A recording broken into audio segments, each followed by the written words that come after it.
Helicopters are some of the most fascinating objects that we have in the field of aviation. And today we've got the camel manager and the safety manager of Kailash helicopters in our podcast. He is an aspiration to a lot of engineers. He was somebody who completed his bachelor's in aeronautical engineering from China, came to Nepal, completed his MBA, and is in the topmost position as an operations man in helicopter industry. We've got Mr. Manish Jung Joshi with us today. Hello, sir. Welcome to the ANN podcast. Thank you. Um, I hear that you're the safety manager at Kailash Helicopters, right? Yeah, I am safety manager and I'm also a camel manager. Camel manager Yeah, at Kailash. Kailash. But the path that you've taken, say, from studying bachelor's in aeronautical engineering and then done the MBA, Yeah. this is not quite a regular path for a lot of people, is it? Actually, yeah, when I started MBA, it was not a common thing for between my colleagues or like my seniors over there, like doing MBA while you are into aviation. But I thought it is a good thing, I pursue a master's in something as I finished my bachelor's in engineering. Then I wanted to continue my education. But frankly telling, I think it's not a planned way, but that was one of the best thing I have ever done in my life.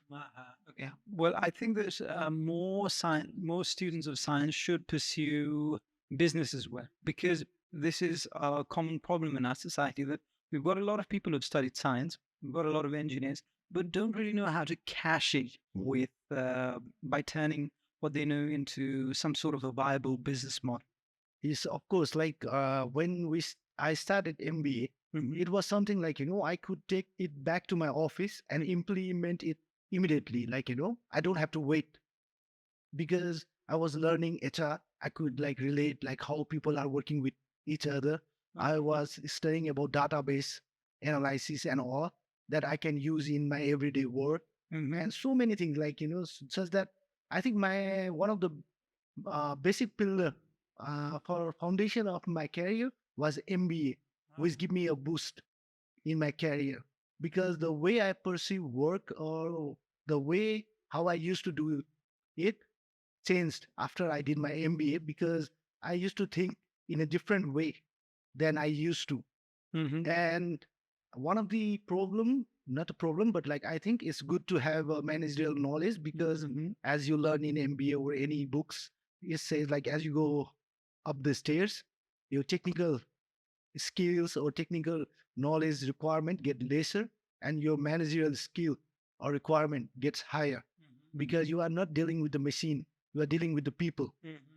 So you have to know how to deal with the people, and people don't behave same way every day. People behave differently almost every day. So you must you are working in a team.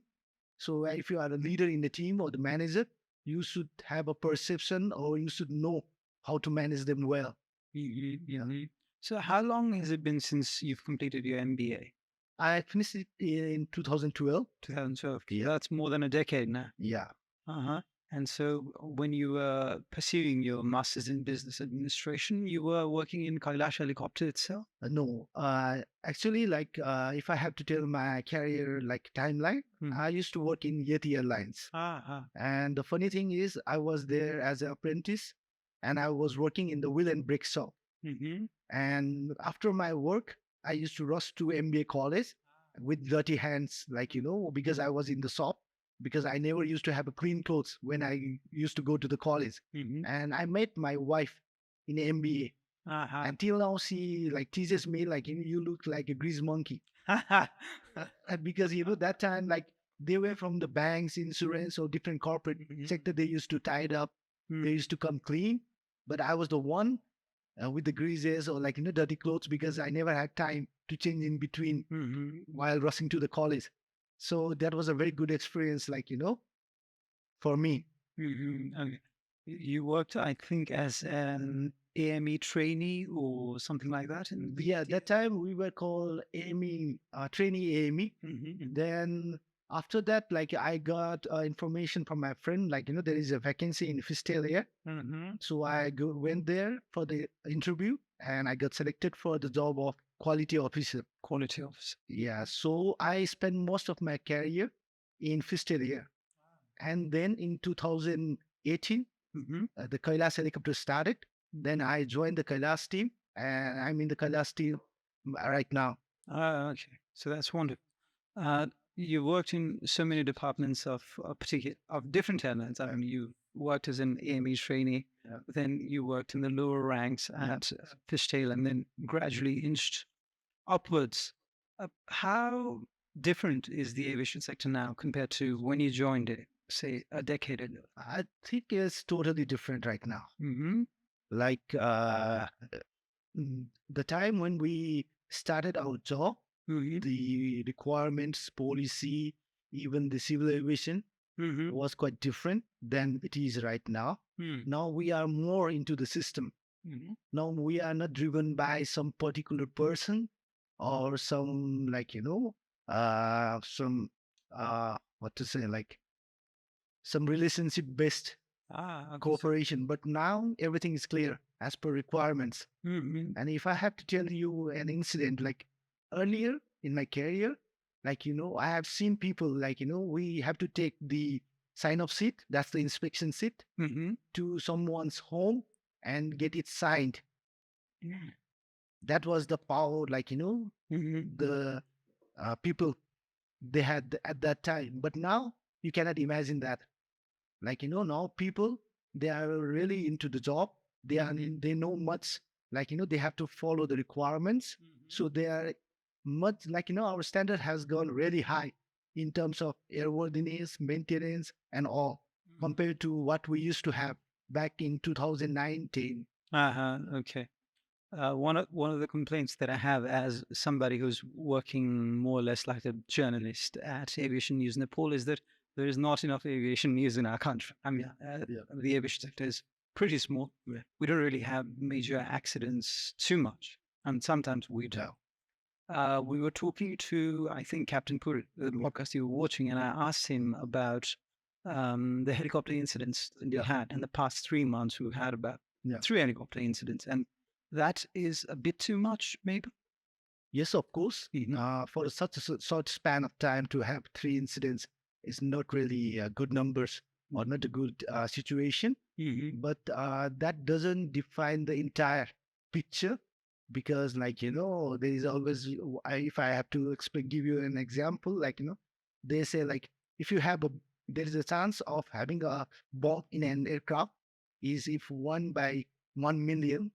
And if then there is a chance of having the two bomb in the aircraft is 1 by 1 billion.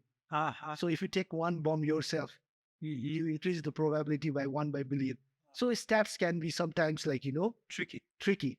So we have to look in descriptive way, qualitative and quantitative, like, sometimes we have to think of both ways. Yeah. So this time it happened, but we have to now see why it happened, because almost all the incidents are different and in different companies. So we have to look, like, why it happened. But, like, most of the time, due to the social media and all, we come to the conclusion too soon, and we act too soon before we really grasp the real cause of the situation. Yeah, it's really true. I think it was Captain Puri himself who told us that the aviation journalists in our country are so bad that if a landing gear, for example, there's a glitch with a landing gear, they say, the people almost died. Yeah. The plane had almost crashed, but sometimes the malfunctioning of a landing gear is as normal as you can get. Yeah. Sometimes, like in helicopter, sometimes, like, we are at home and we get the news, like, this company helicopter is force landed in the field. And when we, like, call back to our operation or the colleagues, they say, like, the weather was bad, so we just landed. It's a normal operational, like, procedure. So, like, we need the spicy news, and, like, news, like, they are collecting the news from all over. So it is getting sensationalized, like, and aviation itself, like, it gets so many attentions. So I think some of the news are capturing the attention or the sensationalization of the aviation. Yeah. Yeah, it's It's a good thing that we don't really hear a lot of news about Kailash helicopters. I mean, I've never written personally about it because not a lot of bad things have happened. There have not been major or even minor incidents as such. But I think there was a notice that was sent out by CAN about a month ago, which said that helicopter pilots tend to chat too much. Yeah. Uh-huh. What was your assessment of that report? Because they said that in a particular frequency, they received a lot of chit chatting, which was not necessarily down to the operations of the helicopter. Actually, in this case also, I have like every coin have a two side. Is like we are working in a multicultural environment in a helicopter. We have a crew from like all over the world. We have our own national Nepalese crew. So they are working together. And our crew have been using the frequency and communicating in the frequency for almost all the time in Nepali language for all those times. And now the number of foreigners are increasing. And we never thought this communication or the language barrier can be a problem. So I think like now as we have a multi-dynamic or the multicultural population or the human resources in Nepal, it's a time to make some requirements or the mandate so that everyone benefits. Earlier, it's not like we have some problem right now. It's like now the things are changing, like the multicultural issue had to be handled and it can be a risk. So it's the thing we have noticed and we have realized, and even Can has realized. I think everyone in the aviation, helicopter aviation, have realized this, and I think definitely they will work together because at the end of the day, like everybody wants to go home safe. That's wonderful. Now, one of the worries that I have about the growing business of helicopters in our country is perhaps the risk of over helicopters in the Everest region. There is a lot of demand of going to the Everest base camp with the help of a helicopter now. Yeah. Say, if normally you had to trek to base camp, it would take about 2 weeks at a minimum for a very fit person. But with a helicopter, you could do it in half a day. So when you go to Lukla, as I went about a year ago, I saw a lot of helicopters. I thought that these are too many helicopters there. Are we running at the risk of perhaps operating too many helicopters there, or is the need really not commensurate with the demand? I think because of the demand, there are so many helicopters. Because any business houses, they won't invest if there is no return. And like helicopter, we have to perceive it as the backbone of the tourism in the rural areas. Like, in tourism, we have some fit person who can trek, some people who are not fit enough to trek for 14 days. And we are getting dollars, the foreign revenue from all those tourists. So rather than like thinking of minimizing the flights or the helicopter, we have to think like we have to expand our facility. Like when our family grows, we don't send them to orphanage or somewhere. We build our house bigger. Yeah. So like if the Lukla is congested, we have to think something, and like we have to facilitate helicopter companies so more helicopter companies can run safely. But we have to make sure like it runs safely.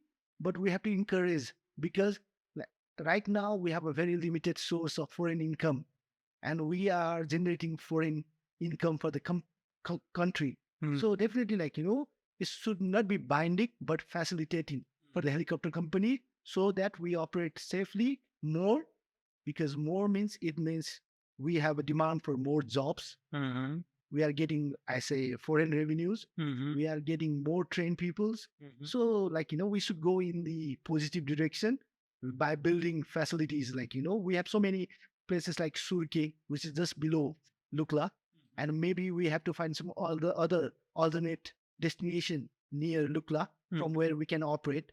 So, like, we have to think out of the box maybe to facilitate the helicopter companies rather than like limiting them or like defining how many flights per day, landing per day. I think this won't help the economy at all. Okay.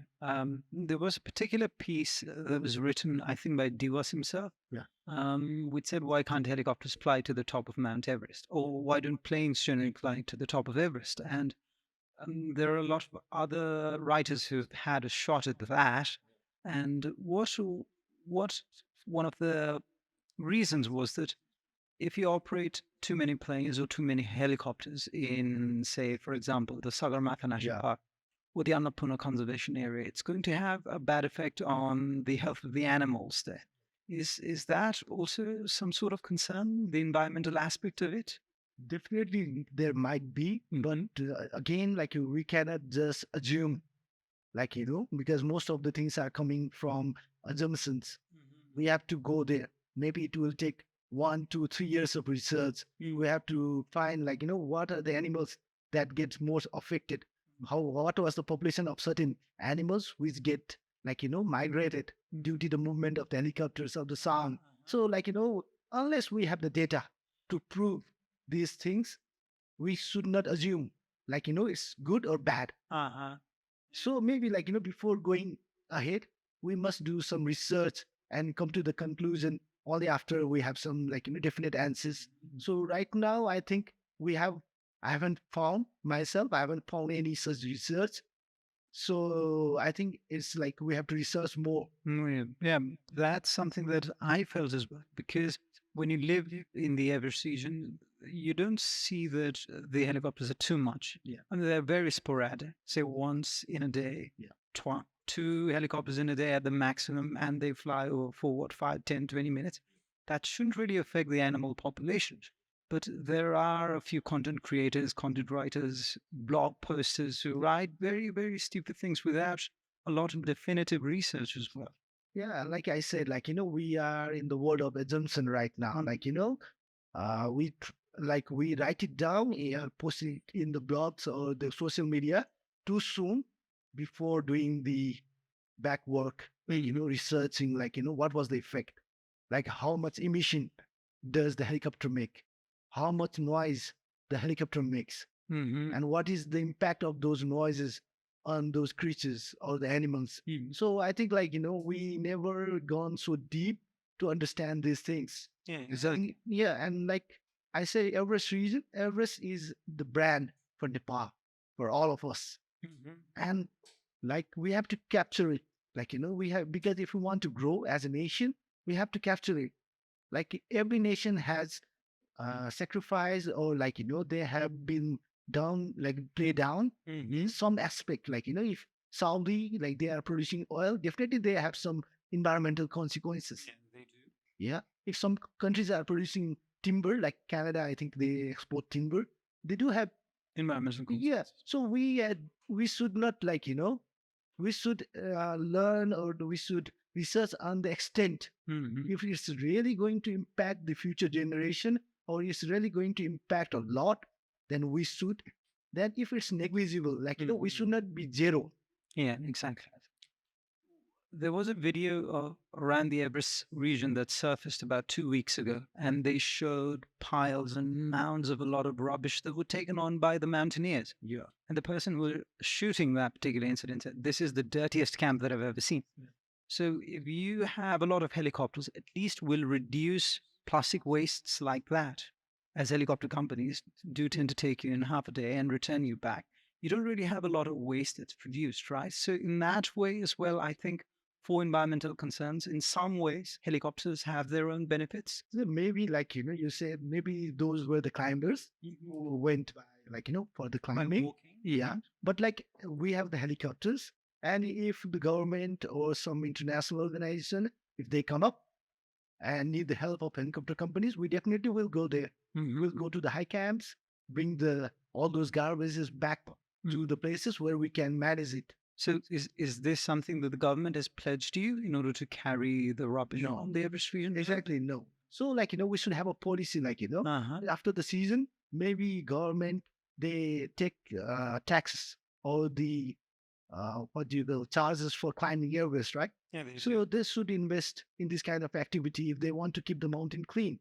So they should invest in the cleaning activity, and maybe our helicopter can be a part of those events, Yeah. or those actions, so we can really help in making the mountains clean. Yeah, definitely. Given that there are a lot of oxygen cylinders that are just thrown recklessly in the Everest region, and every year there's a news that there's so much of garbage in the Everest region that now you can see it from the satellites as well. What bigger proof do you need? Yeah. And it is a matter of shame that our government is not doing much to clean up the Everest, because we're receiving a lot of negative criticism about the environment of the Everest region. Yeah, of course. I have also seen some tweets and related news regarding the garbages in the Everest. So I think it's the Ministry of Tourism and all the stakeholders who sit together Mm. and plan, how we manage the garbage. We just not take the guests, Mhm. but after they come back from the summit, Mhm. how we manage all those garbages.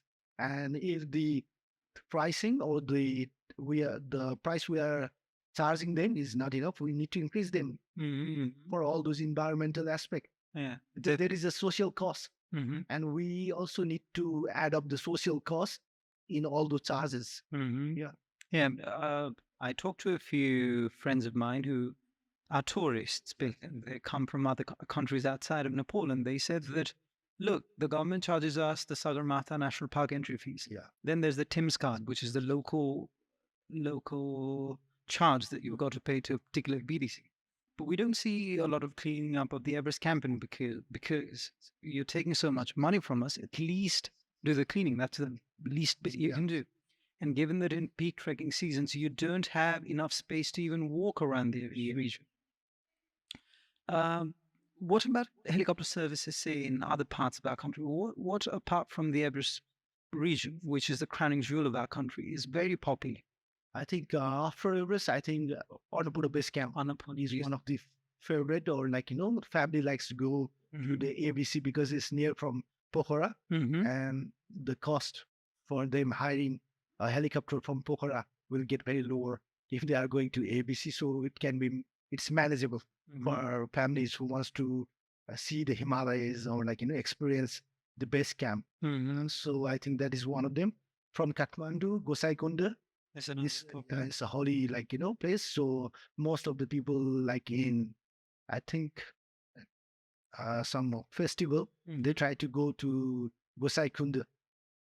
Uh-huh. And for us as a Kailash, we are doing the cargo slings, which is like carrying the construction materials and the other items to the remote places. So we are busy throughout the year in those kind of services. We take the construction items to the remote places. Mm-hmm. Yeah. Yeah, that's wonderful.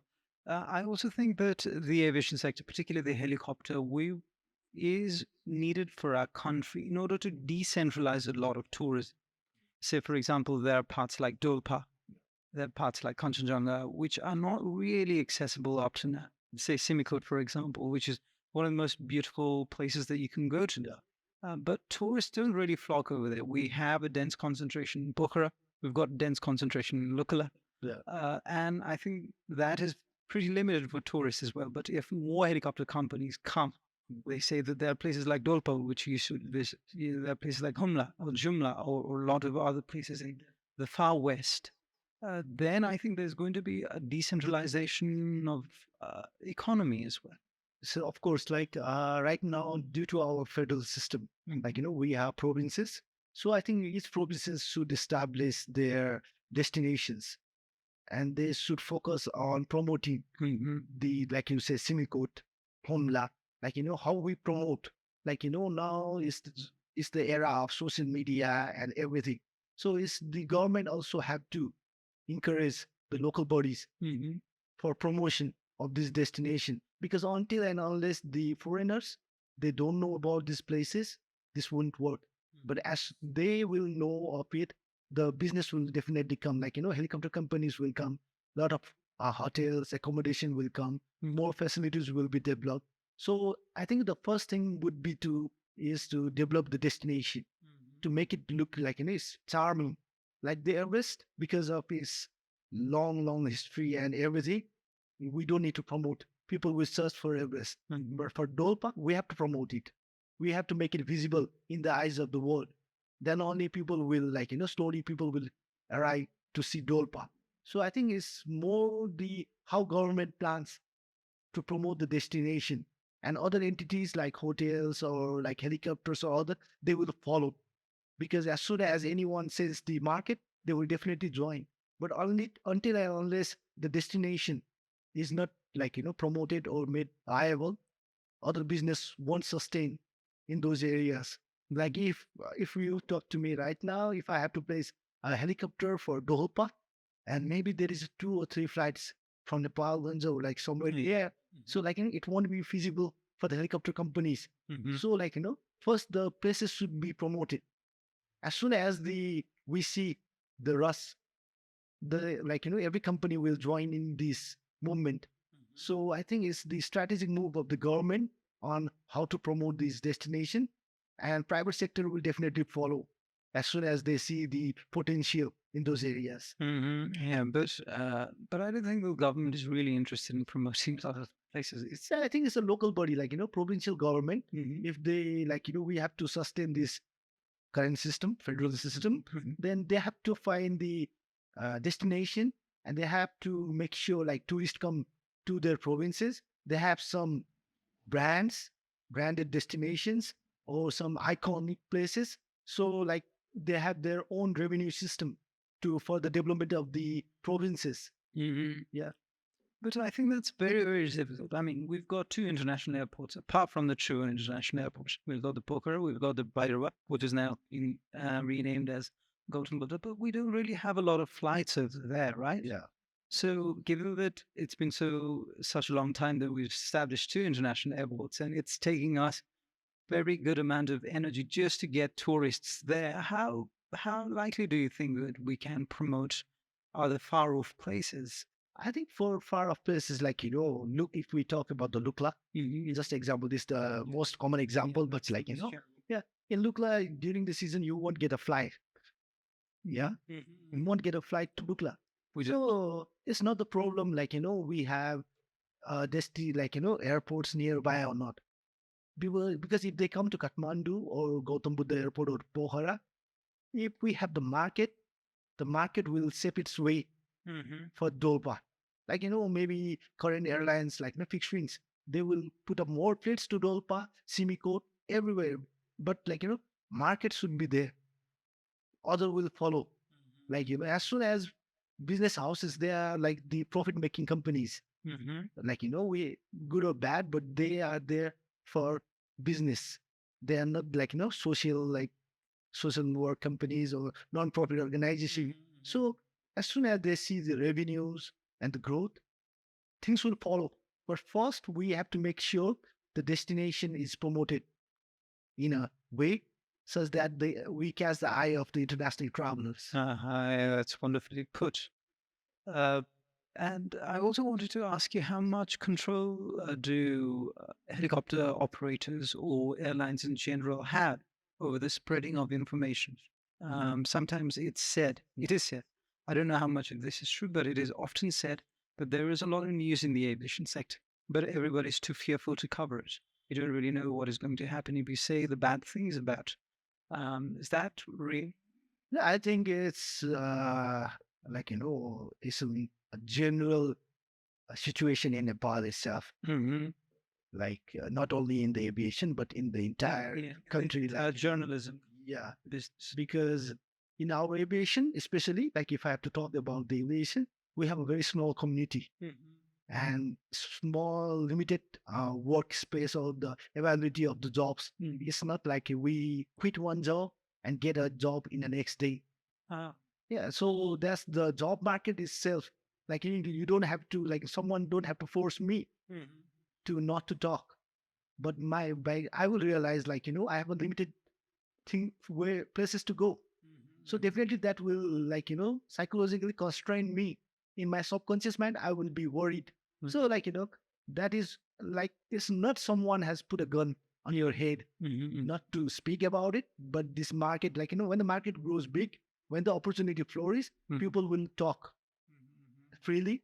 So it's one of the things it has been for all these times in aviation. Yeah, I ask you this because yesterday only we had a threat from a particular airline. Yeah. We can't really name you which airlines it was, but we found out that in that particular plane, there's a person who'd smoked in the lavatory. Okay. And she was taken into custody. Okay. And we had an insider who told us, okay, and we posted the news, the airlines called us and said, "You better take it down, or we'll send you behind bars." And we didn't really point any fingers at any airlines. We just said that a passenger had done something bad. Yeah. She had violated the rules of the flight. She shouldn't have smoked in the lab. She did. We did not point any fingers at any airlines, but they called us and said, "You better take it down." And we thought, I think that was off the limit for me to say, because like as an independent journalist like you, I think if you have the news and if you have the proof, if it's true, then I think by the law of the nation, you are allowed to put the news. yeah. And I think in journalism, you know more than me. So by the law, I think you are allowed. So I don't think like, in most cases, company will call the journalist or to put down the news. But they did. Yeah. It was a secluded event. It's okay. Doesn't really affect us too much. We put the news down, and Yeah. we're just a growing business, and Yeah. we can't really risk so much. Okay. But we did, and I think that this is, as you say, a bigger problem in the journalism industry itself. We talked about India before we started the podcast, and India now ranks amongst the what I think India's rank is 142 out of 190 or 200 countries or so in terms of transparency in journalism. It says that countries like Afghanistan are better in terms of being able to put out the news. That is, in India, you can't do that. Yeah. We saw the rancor we had with Amir Khan a few months ago when he said India might be a tad unsafe. There were a lot of Indians who said, "Get out of our country if you think it's too unsafe." And just in order to voice your opinion, you've got a large crowd, especially in social media, Yeah. who sometimes say very stupid things, sometimes make threats. Yeah. And it's sad. But say, for example, how does it run? Say you've got an incident. Okay, this is very hypothetical. Yeah. For example, there is an incident that has taken place with a helicopter from Kailash.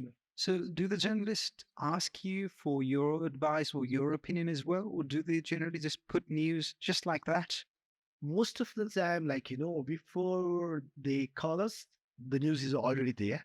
Hmm. And like the industry is small, the things like the speculation circulates like a wildfire. Mhm. And before, like I said, coming to the conclusion, before putting it on the net, Mhm. like they don't verify to most of the operators.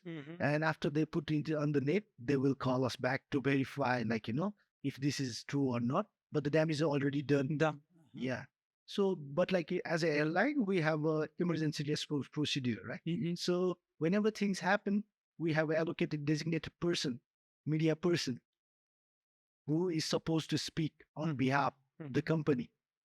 But rather than like that, like, they try to find the channels, they will go and ask any other staffs, and they might not know the full scenario, and the things might get like, blurred. Yeah, they do.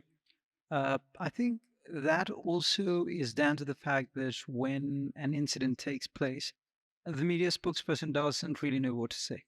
Say, we called Simricare when there was a disaster of Simricare about a month or so ago. We called the official media spokesperson.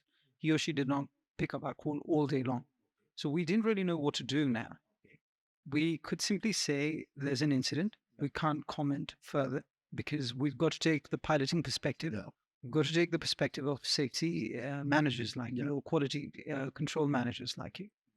And in this world of fast-paced news, people run out of patience. And so, even if you take a look at the news of aviation, it's really banal. It's very boring. It is bordering in the edge of sensationalism. And I think that the media spokespeople are also put in the front line when an incident takes place. They don't really know how to handle that. Say if you misplace a word here or there, Yeah. as you said, the aviation sector is pretty small. Yeah. And if you mispronounce a word, Yeah. you're gone. And the chances of coming back are pretty small. Yes, of course. This will like, right. Even in after any incidents, like we as a company itself, like, we have to gather information. It takes time. And but the media need it immediately. Like, it's the race between the media is like who posted first. Uh-huh. So sometimes in that race between the different media houses, the suffering will be done to the passengers who are in there, operators like us who have been flying, and all the rescuers who have been working day and night in those kind of rescue missions or the rescue activity, because this kind of perspective will put pressure on them. So rather than that, like I think for any media houses like you, I would say like, we have to have some little patience for the right information so you get validated at the end. Yeah. Because in my Facebook, like I have maybe thousands of news channels, but I will only subscribe to one or two. Why is that? Because they have a credential. So in aviation as well, like, or any portal, I think the credential need to be developed. I would only believe if it's in the major news channel, like if it's in Kantipur or Annapurna, then I would make sure like this is the right news. But if it's in the ABCD, any XYZ, I would doubt it. So like, for media house itself as well, like, if they want to go on a long run, this credibility would need to be developed. With time. And that comes with a lot of patience as well. Exactly. hmm so Kailash Helicopter also offers helicopter rescue operations in certain parts of our country, Yeah. in places such as Everest or Annapurna Base Camp.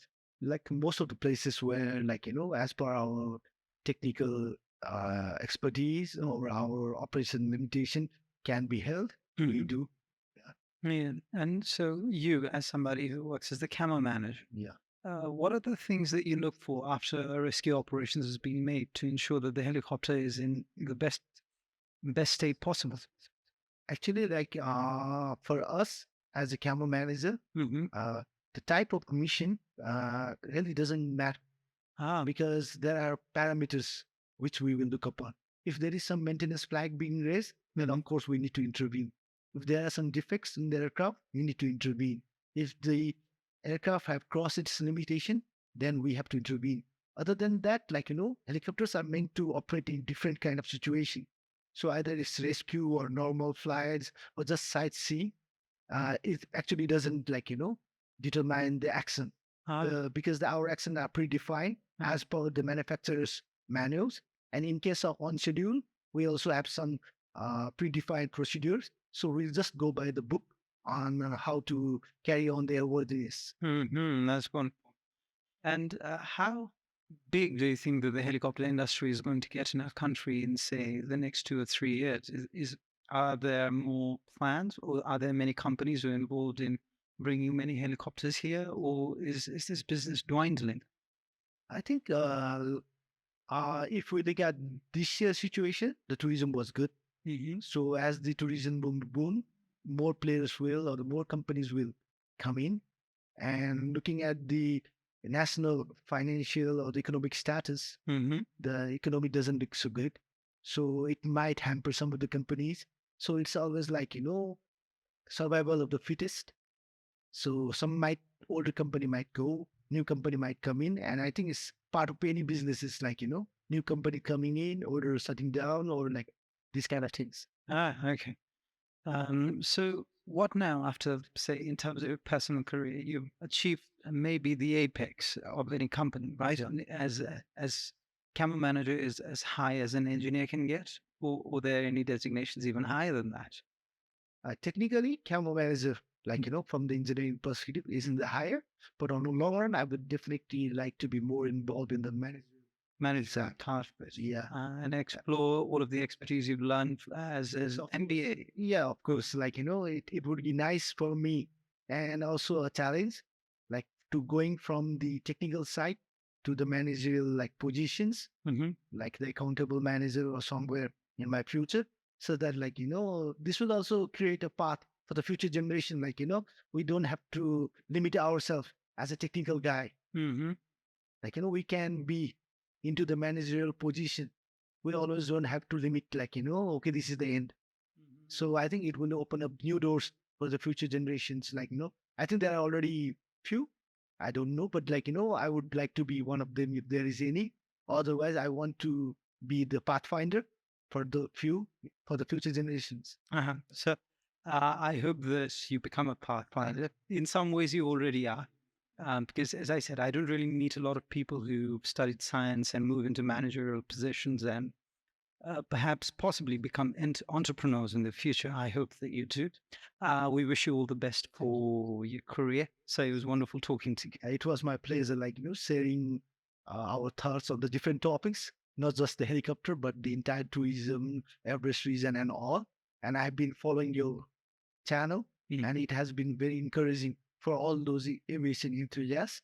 I think this should be promoted by all the aviation fraternity, such that, like, more news or the more positive things come out, and more people gets involved in spreading the good side of the aviation than just the blurred or, like, sensationalization news. Yes, not just crashes, Yeah.